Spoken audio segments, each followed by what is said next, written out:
Hai teman-teman, perkenalkan nama saya Johar Anissa dari kelas AB 3C dengan NIM 20050910049. Nah, pada video kita kali ini saya akan menjelaskan mengenai skema pembuatan surat.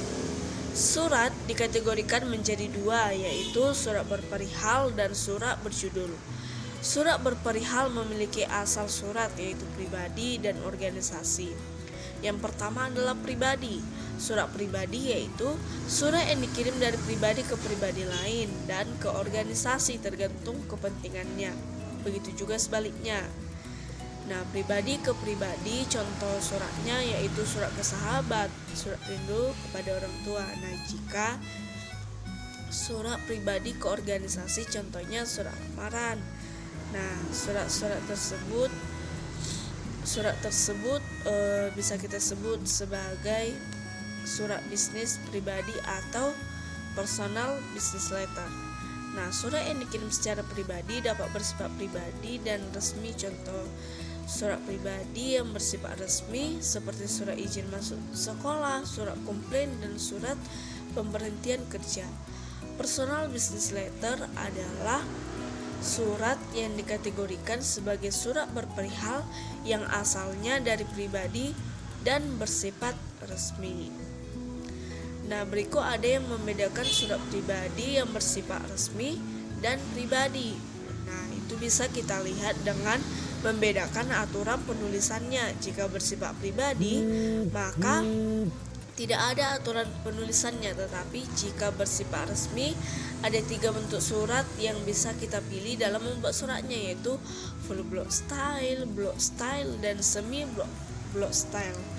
Nah, berikut surat berperihal yang berasal dari organisasi. Nah, yang pertama yang kita pertanyakan, siapakah pemilik organisasi tersebut? Nah, diantaranya ada 3, yaitu pemerintah, masyarakat, dan non-pemerintah. Sebenarnya pemerintah dan masyarakat itu berbeda tetapi memiliki kedudukan yang sama, dan non-pemerintah bisa kita sebut dengan perusahaan atau organisasi yang bersifat swasta. Nah, berdasarkan pemiliknya ini, bentuk suratnya tentu saja berbeda-beda. Jika organisasi milik pemerintah dan masyarakat, berarti bentuk suratnya sudah ditentukan, yaitu bentuk resmi Indonesia Baru. Sedangkan organisasi yang non pemerintah atau swasta, bentuk suratnya bisa dipilih berdasarkan keinginan perusahaan tersebut. Nah, ada 3 bentuk surat yang bisa dipilih, yaitu full block style, dan semi block style. Nah, surat dinas pemerintah apa sih? Surat dinas pemerintah itu.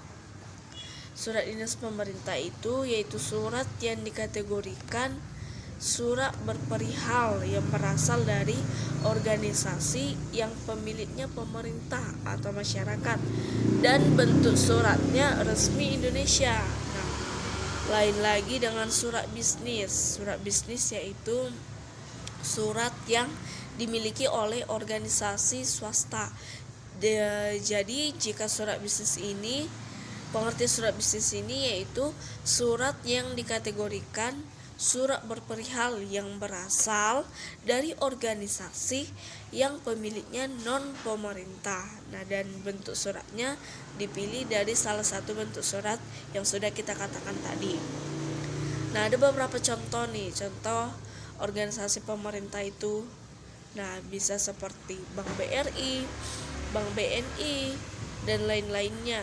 Nah, namun jika organisasi swasta itu bisa seperti rumah sakit swasta yang milik orang pribadi, nah itu jadi swasta. Contohnya rumah sakit ada Malik, klinik-klinik milik bidan-bidan sendiri seperti Bank BCA. Nah, jadi organisasi yang milik masyarakat itu bisa berupa Karang Taruna, PKK, dan PSSI. Nah, surat organisasi milik pemerintah tadi bisa kita sebut dengan civil service letter. Sedangkan surat organisasi milik non pemerintah bisa, atau kita sebut dengan swasta, bisa kita sebut dengan business letter. Nah, sekian penjelasan saya mengenai skema pembuatan surat ini. Saya ucapkan terima kasih.